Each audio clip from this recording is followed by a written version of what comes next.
നയതന്ത്രവും പ്രതിരോധവും പ്രത്യാക്രമണവും ഒരുപോലെ ചെയ്യുകയാണ് ഇറാൻ. മറുവശത്ത് ഇസ്രയേലാകട്ടെ അമേരിക്ക വന്നില്ലെങ്കിലും അടിച്ച് തകർക്കും എന്ന സുപ്പീരിയർ പ്രഖ്യാപനങ്ങളാണ് നടത്തിക്കൊണ്ടിരിക്കുന്നത്. ഏതായാലും പുതിയ വിവരങ്ങൾ വളരെ വേദനിപ്പിക്കുന്നതും മനുഷ്യർക്കൊരുപാട് നാശങ്ങളും നഷ്ടങ്ങളും ഉണ്ടാക്കുന്നതുമാണ്. യുദ്ധം തുടരുകയാണ്. 2 ആഴ്ചയ്ക്കകം തീരുമാനമെടുക്കുമെന്നാണ് ട്രംപിൻ്റെ പ്രഖ്യാപനം. അപ്പോഴേക്കും കുറേ മനുഷ്യർ മരിച്ചിട്ടുണ്ടാവും, കുറേ പേർക്ക് ഗുരുതരമായ പരിക്കേറ്റിട്ടുണ്ടാവും. നാശങ്ങളും നഷ്ടങ്ങളുമായിരിക്കും എവിടെയും. Missile salvo over Israeli sky എന്ന് പറയുന്ന ടൈറ്റിലോടെയാണ് കഴിഞ്ഞ രാത്രി കടന്നുപോയത്. അതായത് ഡസൻ കണക്കിന് മിസൈലുകൾ ഒരുമിച്ച് വാരി എറിയുന്നത് പോലെ അത്രയും കൂട്ടത്തോടെ ഇറാൻ പ്രത്യാക്രമണം നടത്തിയത് ഈ രാത്രിയിലാണെന്നാണ് മാധ്യമങ്ങൾ റിപ്പോർട്ട് ചെയ്യുന്നത്. കാരണം അത്രമേൽ രൂക്ഷമായ ആക്രമണമാണ് ഇറാൻ ഇസ്രയേലിന് മേൽ നടത്തിയത്.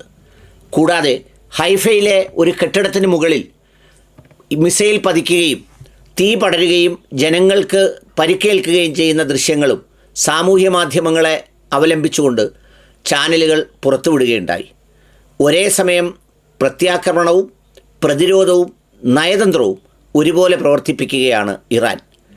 ഇന്ത്യയോടും യൂറോപ്യൻ രാജ്യങ്ങളോടും അടക്കമുള്ളവരോട് ഈ ഇസ്രയേലിൻ്റെ ആക്രമണം നിർത്തിവെക്കാൻ ആവശ്യപ്പെടണമെന്ന് അവർ അഭ്യർത്ഥിച്ചിട്ടുണ്ട്.